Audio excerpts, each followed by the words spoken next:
Quem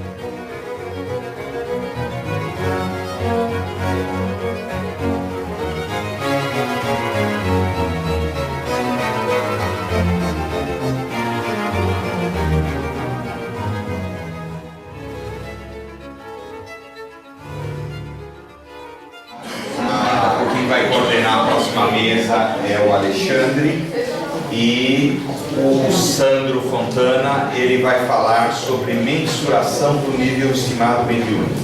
Bom dia a todos. A satisfação recebeu o nosso aluno, a primeira participação dele na mídia. Vou trocar de microfone então. O Sandro é natural de Porto Alegre, Rio Grande do Sul, Informação e Tecnologia da Informação pela Universidade de Santa Catarina. É aeronauta, piloto, instrutor e trabalha com simulador. Há uns anos voa longe. E agora pesquisador da doutrina, e vai ter a satisfação de apresentar para a gente o estudo sobre mensuração do nível estimado mediúnico. Obrigado. Então, obrigado pessoal. Você para passar. Infelizmente meu currículo não é de doutor, pós-doutor, estado, mas eu me salvo um pouco por cenas do PRI, que foi piloto, pelo menos ter deixado alguma coisa de escrita. Gostaria de agradecer principalmente a equipe da NIP por estar aqui, porque até então, há muitos anos atrás eu entrei no Espiritismo, quando eu tinha uns 15 anos, hoje eu estou com 40, e eu nunca encontrava grupos que fizessem pesquisa na área do Espiritismo. Então eu comecei a me decepcionar com o Espiritismo, acho que deve ter acontecido com vários espíritas que viram um outro lado e o pessoal acabava fugindo um pouco do foco de Kardec, que era a pesquisa, e eu acabei meio que me chateando com isso e acabei me afastando do Espiritismo, né?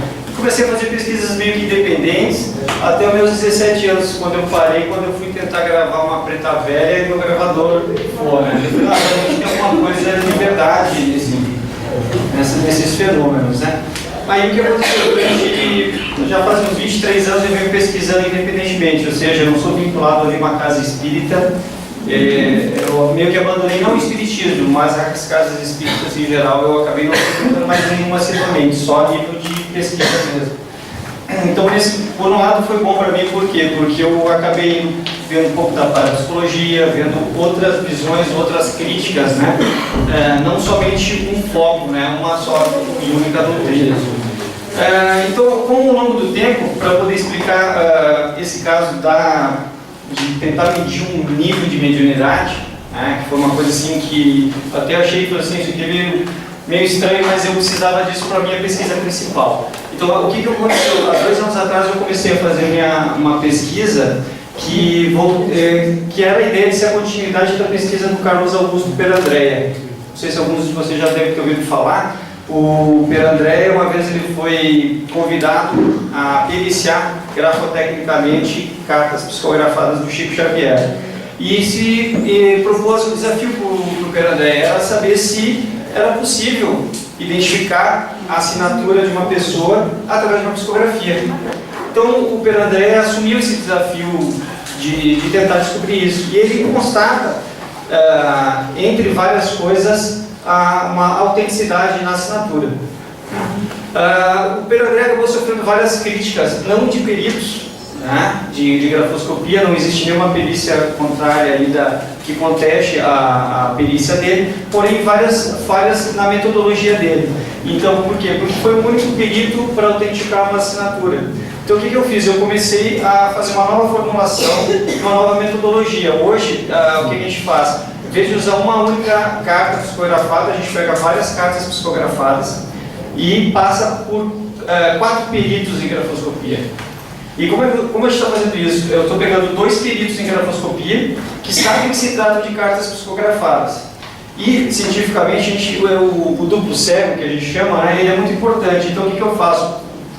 Outros 2 peritos vão receber assinaturas e vão receber os originais, né, as assinaturas psicografadas e os originais, e vão comparar e vão tentar dar um parecer. Para quê? Para que eles não sejam influenciados, porque aquela história, se eu pego todo mundo que acredita, a tendência é depois não ter valor científico. Como eu estou cegando 2 peritos, ou seja, eles estão simplesmente atestando assinaturas, que eles não sabem se é da pessoa ou não, né? E aí, então esse é o princípio. Só que aí, para eu fazer esse tipo de pesquisa, eu precisava de médiums, né? E para fazer, no caso do Pedro André, foi mais fácil. Tinha o Chico Xavier, que era uma grande referência ali para o Brasil e o mundo, né? Como psicografia ostensiva, muito forte. Então, para se fazer isso e até para a ciência poder replicar a minha pesquisa no futuro, eu tinha que classificar tipos de médiums mínimos para que pudessem ser testados no futuro. O que isso quer dizer? Que se eu faço uma pesquisa hoje, para ela ser aceita cientificamente, daqui a 10 anos, se um pesquisador quiser, tem que pegar a minha pesquisa, refazer o mesmo teste e o resultado tem que estar pelo menos igual ou parecido, comprovando ser algo verídico. Então, para evitar até botar os detratores do espiritismo, ou os mal intencionados, porque existem, eu tive que classificar um nível de médium, tipo dar uma graduação para a capacidade mediúnica, para que existisse um nível mínimo para que o próximo pesquisador requeira. Não, o cara, vamos supor, ele pega um médium qualquer, eu fiz com 10 médios, nem uma assinatura dele, então não funciona. Então, para não funcionar assim, eu tive que categorizar esses médiums, né, numa escala que eu defini, eu vou mostrar isso para vocês, e aí, a partir daquele nível, o médium pode ser propício para fazer esse tipo de teste, né, seria um nível diferente. Eu trouxe uma assinatura, que eu até tinha um pedido para dar um parecer, porque a pesquisa ainda está em andamento, né, os laudos periciais ainda não estão todos finalizados, mas eu queria mostrar para vocês uma das assinaturas que estão sendo analisadas, se o Marcelo puder colocar a foto. Todos os casos foram selecionados a dedo, assim, eu escolhi dentro daqueles critérios da tabela, e assinaturas, né? Esse caso é um caso interessante, foi um garoto que morreu, também em acidente de carro, entrando na estatística do Ademir, né? Ele morreu em acidente de carro. A família dele, a mãe não acredita, a mãe é católica, super católica, não acredita até porque o filho era super católico.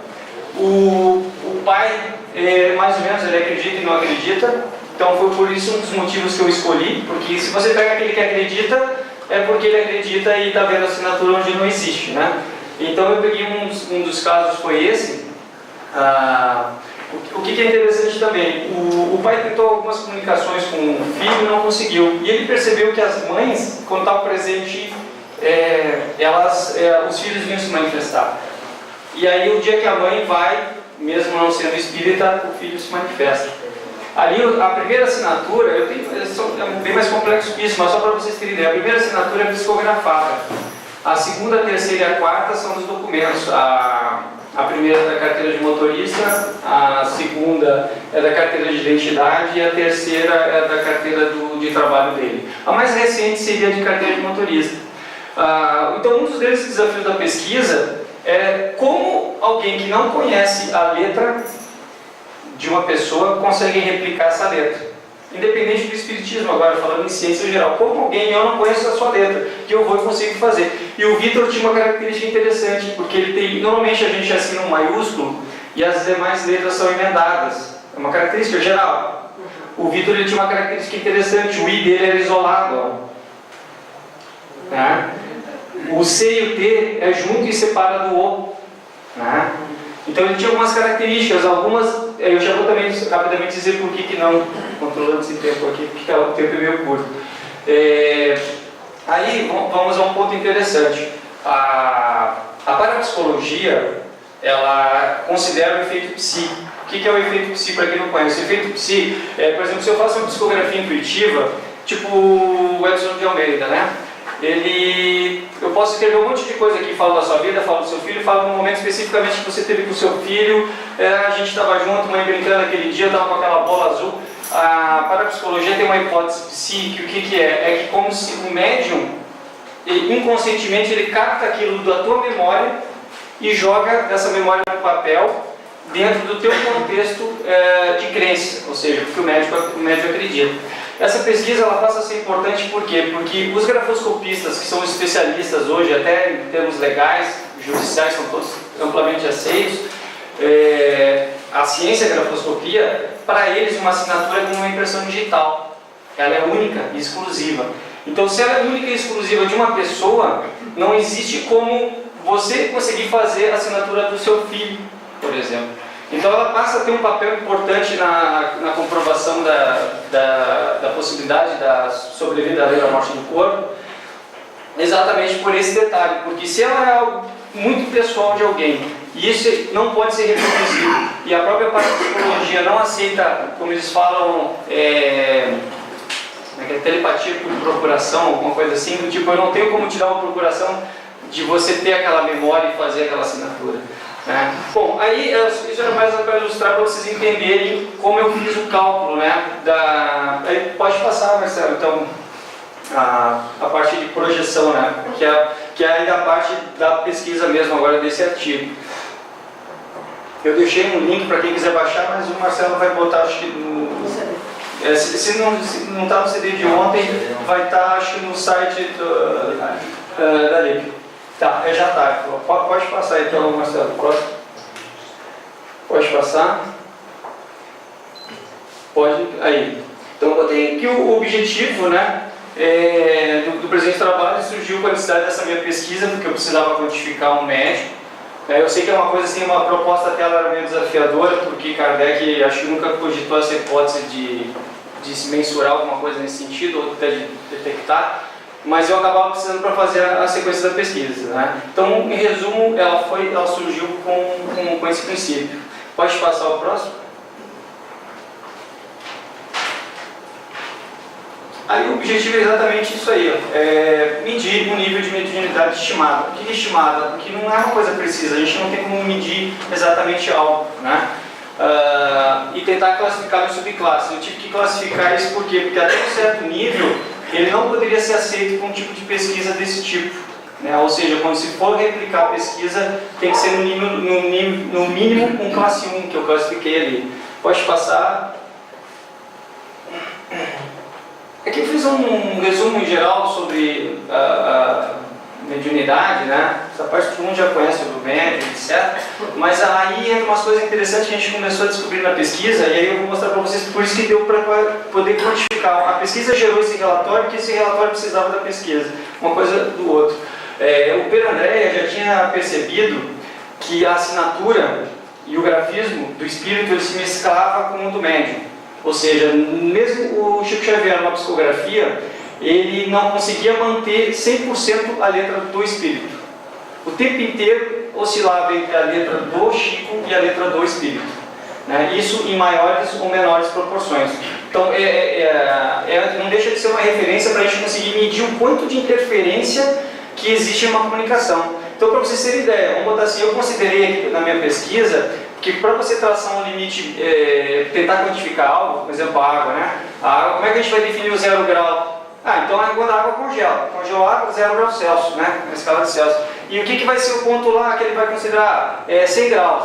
Para fazer em centígrados também. É quando entrou em ponto de ebulição. Então eu usei Chico e entre outros médiums, top, né? Que tiveram um maior nível de precisão de mediunidade psicográfica, e nenhum deles conseguiu atingir 50%. Assim, eu considerei como uns 50% de top assim, no nível, né? Aí, só para vocês lembrarem que o Kardec classificou basicamente as psicografias em mecânica, né, semimecânica e intuitivo, né? A mecânica é aquela que ele não sabe o que está escrevendo, a semimecânica é que ele tem alguma consciência no decorrer da escrita, e a intuitiva é que ele sabe, a informação vem totalmente intuída, né? Pode passar o próximo? Eu botei aqui Kardec na sua extensa obra, né? Pesquisa, classifica, interroga, todo mundo também já sabe, né? Mas aí eu botei uma coisa interessante que eu, numa análise minha, que um dos grandes princípios do conhecimento espírita, ele se baseia em mediunidade, né? A mensagem que ela transmite e aplicação. Ou seja, geralmente, algumas ciências elas fazem por vários experimentos, mas o conhecimento espírita, em essência, ele basicamente, ele vem do médium, né? O médium é o que intermedia a informação, depois a gente processa, analisa, vê o que é possível ou não, mas a fonte de informação é o médium. Logo, se aquela nossa fonte de informação é o médium, se ele tiver problemas de interferência nessa comunicação, que hoje eu posso dizer, sem sombra de dúvidas, que existe muita interferência, né? No mínimo 50% de interferência, se fosse tentar quantificar, no mínimo. Então, quer dizer, a gente já sabe que essa informação ela nunca consegue vir 100%. Então, aí eu tentei quantificar o que? Abaixo disso. O que eu consigo saber dentro daquilo, né? A mensagem de aplicação também, como eu falei, pode passar o próximo. Em outras palavras, a ciência espírita depende exclusivamente da mediunidade para obter informações, né? Mensagem. Então, essas podem ser analisadas, né, por algum método. O CUI foi o caso que o Kardec usou, fazendo uma espécie de várias perguntas iguais para vários médiuns diferentes e vinha e filtrava quais eram as mensagens mais coerentes sobre algum assunto, né? E aplicar o seu conteúdo de forma apropriada, podendo ser algo revelador, simplesmente consolador. Normalmente são as cartas que o Chico escrevia e vários médiuns hoje escrevem também, né? Ou até mesmo confirmando alguns conhecimentos, né? Ou até qualquer coisa relacionada a isso, né? Próximo. Interferência e mediunidade, né? Antes da estagnação das pesquisas espíritas, né, o Alexandre Aksakov, não sei se alguns que já pesquisam na área mais espiritismo, ciência, devem ter ouvido falar dele. Eu encontrei estagnação, porque o espiritismo ele foi muito pesquisado ali por 1900, 1920. Depois disso, pode ver, principalmente no Brasil, a gente pegou uma onda de estagnação total. Ou seja, até ao contrário, começou meio que, talvez porque muita gente oriunda do catolicismo, de outras religiões, acostumados aos dogmas, quando você fala algo assim, não, mas eu acho que eu tinha que escrever, eu me lembro quando eu entrei para o Centro Espírita, das primeiras coisas que eu me senti mal foi quando eu falei assim, por que a gente não escreve um livro dos espíritos novos, né, já que tem vários médiuns aqui, eu tinha 15 anos dela, tem vários médiuns aqui, e aquilo que ele escreveu foi em 1800, né, os caras estavam descobrindo a lâmpada, um espírito superior não podia vir e dar uma informação a nível quântico, por exemplo, que é o que a ciência espera hoje, é que venha algum espírito de tal nível que consiga dar uma informação quântica. Então os críticos contestam assim, mas por que o espiritismo, se ele fosse tão avançado, por que não vem um cientista lá e vem da informação, dá as respostas quânticas, se na época eles trouxeram tanta informação, né? Então, o Alexandre Aksakov foi um dos pesquisadores, eu não me lembro pela literatura se ele acreditava, se ele era espírita em si, não era, ele simplesmente pesquisou. Ele chegou à conclusão do animismo, né? O que é o animismo? Aí acabou que o espiritismo meio que adotou como uma interferência não intencional, podemos ser intencional, mas geralmente não intencional do médium. O que é isso? Por exemplo, o Chico Xavier, ele, ao psicografar, mesmo sem ele querer, ou mesmo ele estando inconsciente, a assinatura dele, a letra dele surgia no contexto, né? É mais fácil falar em termos de grafismo porque você consegue ver a letra mudando. Uma hora é uma letra, outra hora é outra letra. No caso do Vitor, esse é um exemplo. Uma hora o D de Luca, o D é do médium, não é o D do garoto, né? Então, esse animismo se tornou presente. Então, eu pensei assim, bom, se o que é anímico, né, é o contrário do que é comunicativo, então deve oscilar o que é o anímico é a interferência, né, proposital ou não. E aí eu fui concluindo a partir de várias cartas analisadas que quanto mais para o lado intuitivo a psicografia, mais interferência existe. A semiconsciente existe mais interferência ainda. Por quê? Porque como o médium está consciente do que ele está fazendo, ele interfere mais ainda. Então tem certa visão assim que o médium tem que estudar muito, etc, etc. Às vezes eu penso que o médium, quanto ele menos souber do que ele está escrevendo, é melhor.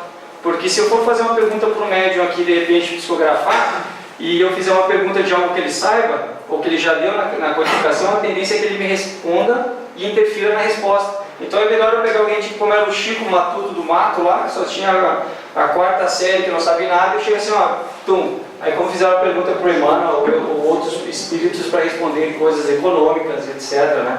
Como tem vários livros, né? Mas só para falar, lembrar do animismo, que é uma questão de tempo. Pode passar para o outro? Aí, classificando os médios, eu tive também que classificar os médios em tipo a mediunidade verdadeira, que é uma mediunidade que realmente ocorre, né? Tive que tocar um pouco na ferida, que é a falsa mediunidade. Vai fazer chifre, a falsa mediunidade, o que ela seria? É a mediunidade que, não que o médium seja fraudulento, é aquela que ele acredita que tem algum potencial de mediunidade, mas se você for analisar tecnicamente o que ele não produz nada de comprovativo, certo? A mediunidade intermediária, que é uma que intermedia nos dois, né? E a mediunidade fraudulenta, que essa é a pior de todas, que é o médium fingindo passar alguma coisa conscientemente ou com o intuito de ganhar alguma coisa, fama, dinheiro, etc, né? Aí eu botei um detalhe assim, a importância da literatura extra-espírita na pesquisa. Basicamente a minha pesquisa tentou sair do âmbito espírita, literatura espírita. Então eu fui procurar, por exemplo, um dos livros que me baseou para fazer esse artigo foi um livro em italiano, que foi psicografado por uma italiana, ela só simplesmente segurava um lápis e o lápis escrevia sozinho, e era um pai católico que tentou achar o filho e não conseguiu. O filho foi assassinado, jogado no rio, e a família usa essa média para tentar localizar ele. No Brasil, infelizmente, uma editora católica trouxe o direito autoral, publicou a primeira edição e sumiu com o livro.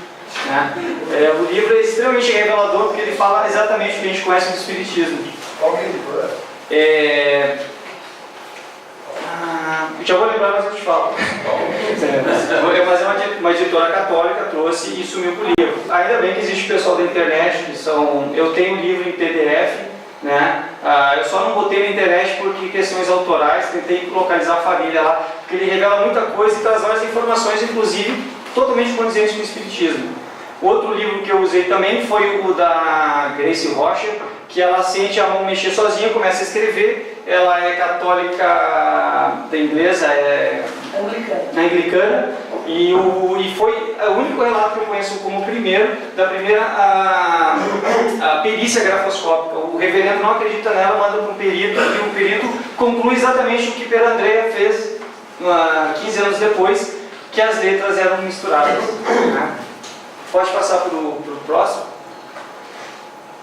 O princípio lógico, então, que eu usei para fazer, vou ter que simplificar mais ainda, né? Já deve mas eu considero assim, que a comunicação ela se faz em estado perfeito em 100%, certo? A comunicação pensada, isso pensando na gente mesmo, você pensa em algo e quando você vai falar algo, você quer escrever algo, você não consegue passar tudo o que você está querendo. Então já começa dentro da gente mesmo, você já não consegue transmitir 100% do que você quer. Então você já tem problema no pensamento, que você pode errar, e na parte que vai exteriorizar. Pode dar 2 cliques aí, Marcelo, que eu acerto. Aí. E aí o que eu fiz então? Eu considerei o espírito como 50% da informação, que não pode ser medida, né? E os outros 50% que compete ao médium.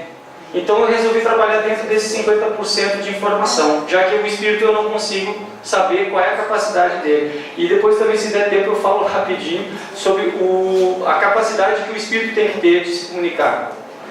Pode passar.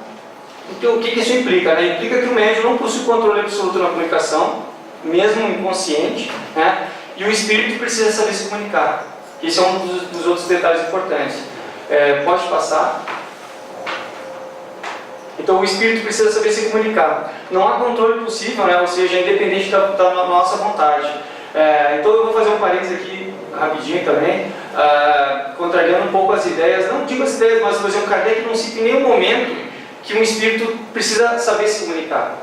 E em todas as pesquisas que eu tenho feito aqui com vários dados, se o espírito não conseguisse se comunicar, ele não consegue fazer uma comunicação efetiva. Então uma assinatura, além dela não ser 100%, você tem que considerar um bom exemplo é quando você pega a mão de alguém, por exemplo, eu quero tentar fazer minha assinatura, então eu seguro uma caneta e você, Marco, vem e pega a minha mão e tenta assinar. A sua assinatura vai ser totalmente deformada. O caso do Vitor, aqui ele botei uma assinatura, ele faz 3 assinaturas, ele faz 3 tentativas, a primeira sai muito ruim, aí ele faz uma segunda e ele faz uma terceira. Então, tipo assim, ele teve que ter um momento, e aquilo ali é um momento único. Tipo assim, eu tive uma oportunidade de comunicar, estou indo aqui agora. Então, isso é uma coisa que a gente já detectou. Se o espírito não soubesse se comunicar, que é aqueles outros 50%, não adianta o médium ser o Chico Xavier. Ele não vai conseguir vir nada. E talvez explicaria porque muitas das psicografias do Chico não vinham com a letra da pessoa. Porque e hoje os médiuns analisados também não conseguem saber explicar por que a assinatura às vezes vem com um espírito e às vezes não vem. Né? Então, mais ou menos, seria uma tendência lógica para isso. Né? Próximo. O médium não possui controle absoluto da comunicação, né? E isso vai depender do quê? Do dom mediúnico e do desenvolvimento. Por isso que quanto mais o médium estiver desenvolvido, mais ele conseguir ser passivo no momento da comunicação, melhor tem de ser a comunicação, porque ele interfere menos. E o dom, que é uma coisa que não adianta, é uma coisa de cada um. Pode ir para o próximo? Aqui eu fiz um resumo da tabela, até porque o artigo é longo, se vocês quiserem depois ler. Eu dou 4 exemplos de 4 classificações, mas como é que eu fiz? Primeiro eu separei em tipos do médium, né? No momento que ele fez a psicografia, se ela foi mecânica, semi-mecânica ou intuitiva.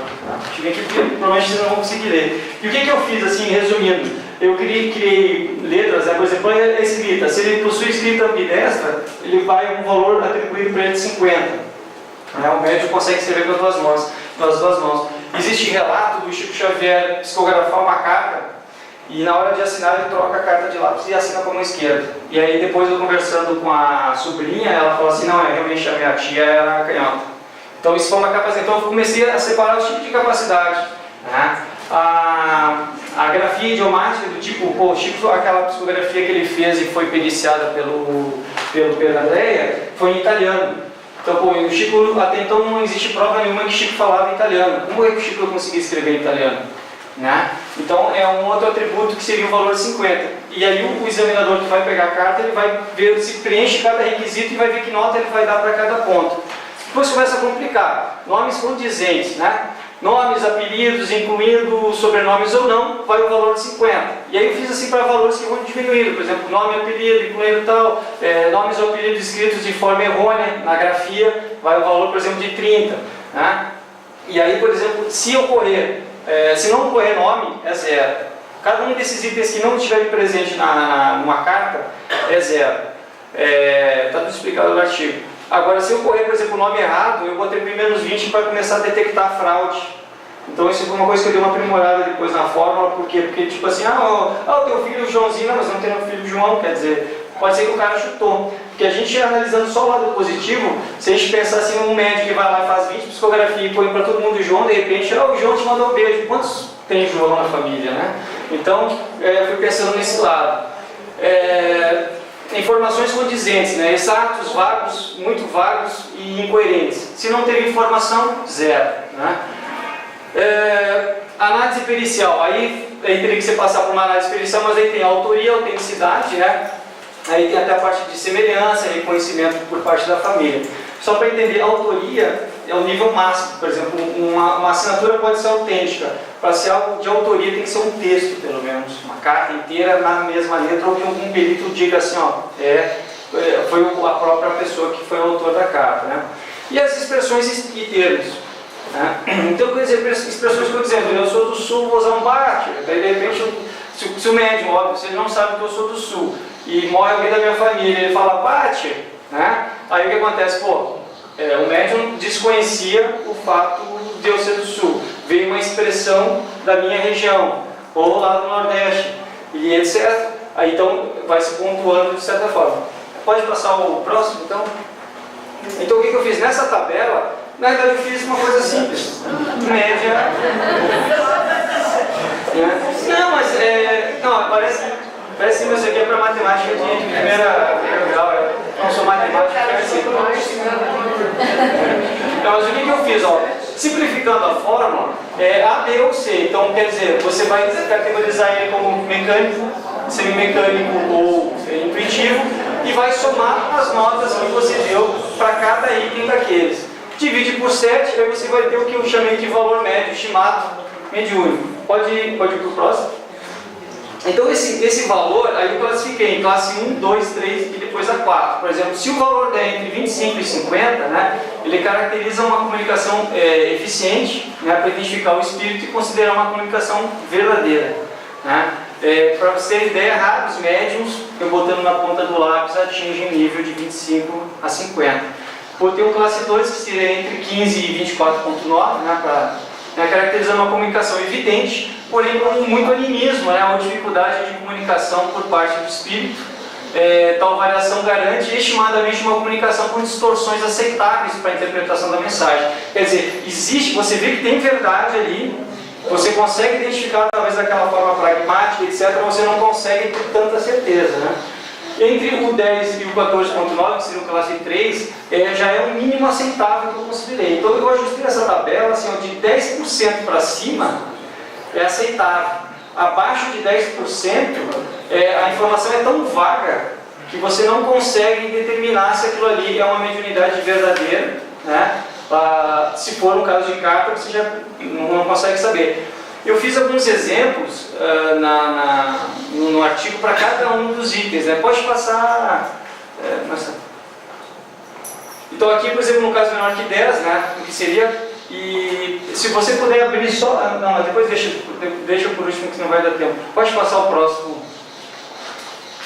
Então as aplicações possíveis, né? Definir parâmetros para experimentos, que foi o meu objetivo principal da formulação desse artigo, né?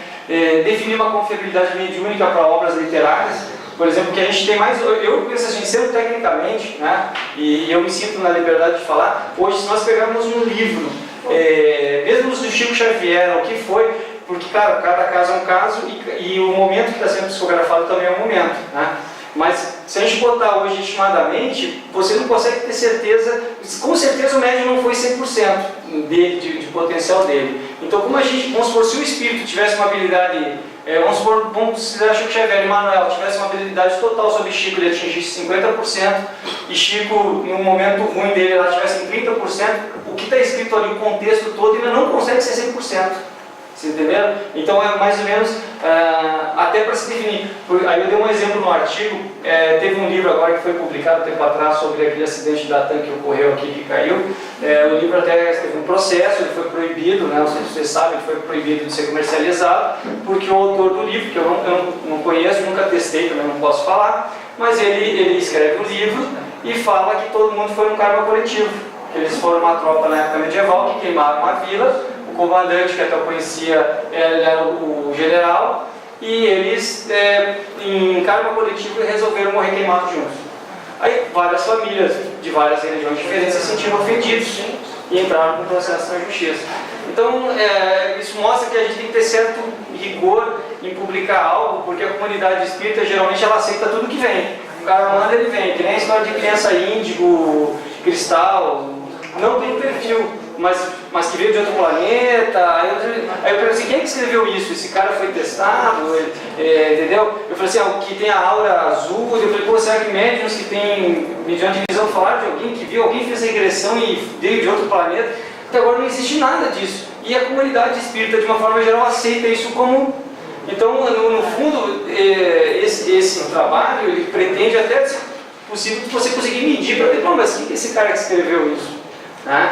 Pô, criança índigo veio de outro planeta, eu acho que é mais provável vir de espíritos um pouco mais evoluídos com alguma missão, mas alguém escreveu que veio de outro planeta. E aí ficou. Então, aí vários críticos ridicularizam o espiritismo porque os espíritos acreditam que veio gente de outro planeta, até foi provado que não tem vida em Marte, que não tem vida não sei o quê, e aí os caras dizem, entende? Então isso repercute mal para... E a autorização do próprio médico para ele ter um controle de obter uma mensuração para trabalho com o público em geral. Pode finalizar nisso, porque senão já vai estar muito tempo. É muita coisa, né, de... Aí eu fui para as perguntas.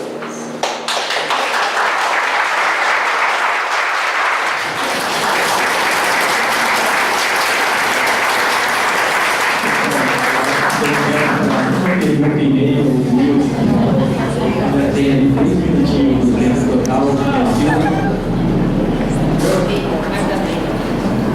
Quando você vai no cartório somente, você já digitaliza a assinatura. Eu queria saber o seguinte, ele consegue identificar também algum problema no computador? Então, assim, existe hoje uns teoremas, até a gente estava conversando com o Xavier ontem, por exemplo, por que você não usa esse tipo de recurso? O problema é que a grafoscopia como ciência, aceita judicialmente, por juízes, quando se bate uma dúvida sobre isso, e esse sistema de cálculo matemático não funciona, porque por perito, ele analisa desde a pressão. Por exemplo, eu escrevo com uma pressão com a caneta. Eu falo uma coisa que todo mundo faz, né? Um escreve mais forte, outro escreve mais fraco. E ainda, entre esses detalhes, por exemplo, vou escrever um L. Eu escrevo um L forte no início, fica leve e forte no final. Tem gente que escreve forte. Então, um perito, ele analisa a parte de trás do papel. E toda vez que você tenta falsificar uma assinatura, existe o que eles chamam de parada cerebral, né? São vários requisitos. Então essas paradas cerebrais são detectadas pelo perito no papel.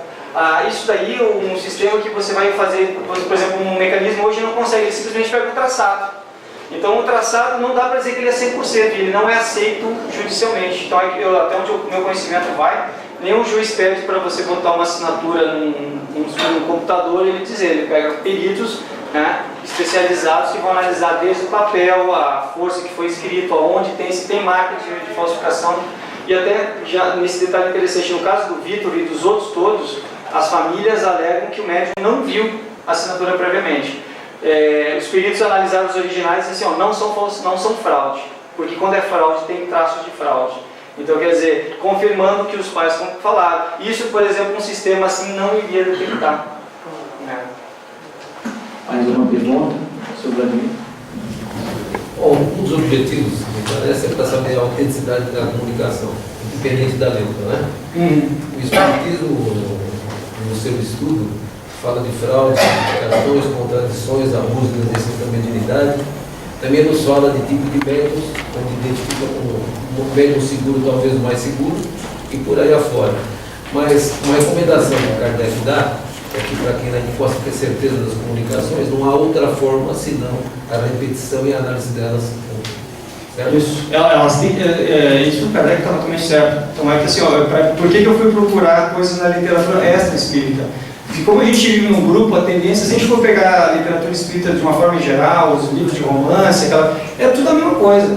Então quando eu fui dizer assim, se é verdade, ela tem que estar em outros lugares. Então eu encontrei a verdade lá nos anglicanos, um fenômeno que ocorreu, encontrei lá nos católicos, foram omitidos, escondidos depois foram, mas está lá e está registrado. Então, exatamente, então são casos que se repetem, né, independente da crença religiosa. Só que me dá mais respaldo científico se está fora do meio espírita. Bom, o tempo acabou, seu amigo. Se quiser perguntar mais coisas, mais tarde, no almoço. Isso. Eu agradeço.